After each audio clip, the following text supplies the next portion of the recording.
Shalom saudara dalam Tuhan, puji nama Tuhan, jumpa lagi dengan saya di kesempatan ini. Nah, saudaraku dalam Tuhan, seorang ustadz menceritakan siapa Nabi Muhammad sebenarnya.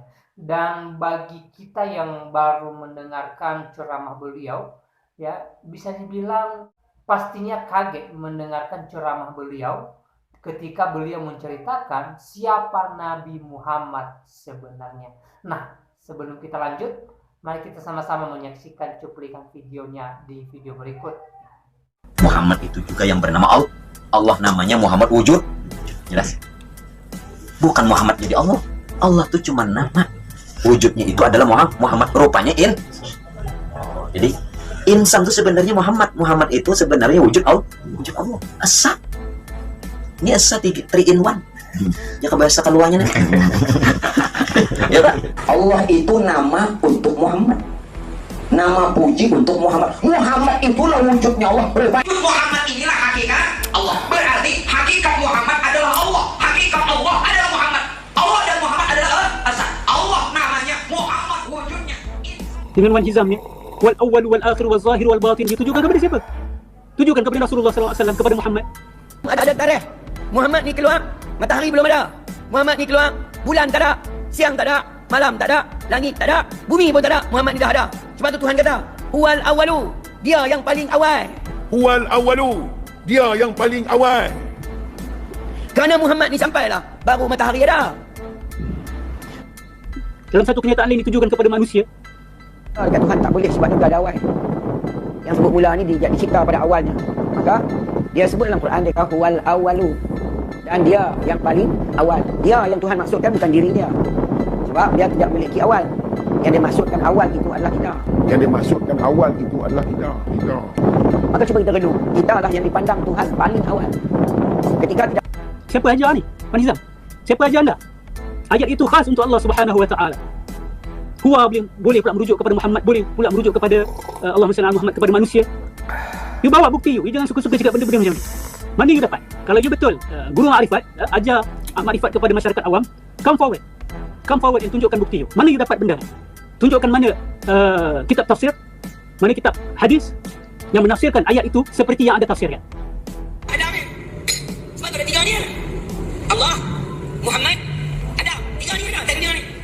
Maka yang paling sempurna ni yang ada di sini bukan Allah, bukan Adam. Yang paling sempurna Muhammad. Kerana Muhammad lah mengetahui Allah, Muhammad juga mengetahui Adam. Muhammad Rasulullah ini wal awal wal akhir satu saja. Awal pun dia, akhir pun dia. Tapi mana Muhammad? Junjungan besar kita hanya satu.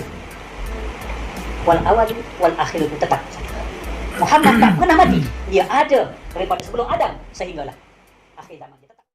Baik saudara dalam Tuhan, itu dia video seorang ustadz yang sedang ceramah di dalam masjid. Dan dalam cuplikan videonya jelas di sana beliau mengatakan bahwa Allah itu hanya nama, ya, dan Muhammad merupakan wujud daripada Allah.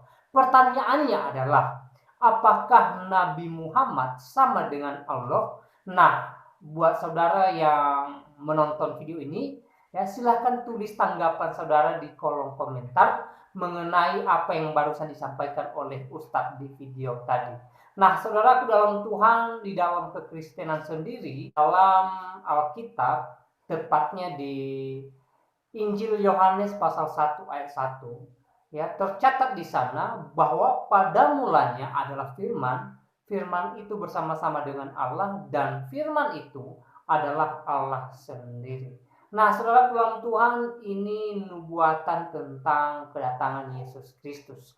Bahwa Yesus Kristus yang adalah firman menjadi manusia, yang mengambil rupa manusia untuk menebus kita dari belenggu dosa. Supaya kita tidak lagi diikat oleh dosa, tetapi kita hidup di dalam kasih karunia Tuhan Yesus. Di dalam Injil Yohanes pasal 14 ayat 6, firman Tuhan mencatat bahwa Yesus adalah jalan dan kebenaran dan hidup. Tidak ada seorang pun yang datang kepada Bapa kalau tidak melalui Yesus sendiri. Artinya bahwa Tuhan Yesus merupakan jalan satu-satunya masuk surga. Tuhan Yesus merupakan keselamatan itu sendiri. Karena hanya Tuhan Yesus yang mampu memberi hidup kepada segala makhluk termasuk kita manusia.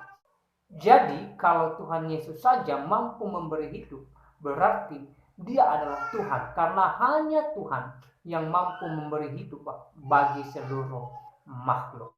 Di ayat lain, Tuhan Yesus juga berkata bahwa Dia dan Bapa adalah satu. Ini memiliki makna paling penting di dalam kehidupan manusia, bahwa Yesus itu sendiri adalah Tuhan yang datang ke dunia ini untuk menyelamatkan kita dari belenggu dosa. Jadi melalui Yesus Kristus kita dapat diselamatkan ketika kita meninggalkan dunia yang fana ini dan kita masuk di dalam kerajaan sorga kelak. Jadi sebagaimana firman Tuhan mencatat bahwa hanya Yesus jalan satu-satunya keselamatan, dan di luar Kristus kita tidak menemukan keselamatan. Nah, saudaraku dalam Tuhan, sebagai umat Tuhan, sebagai orang yang percaya kepada Tuhan Yesus, kiranya melalui video ini menguatkan iman kita dan membuat kita semakin bersuka cita di dalam Tuhan. Tuhan Yesus memberkati kita semua.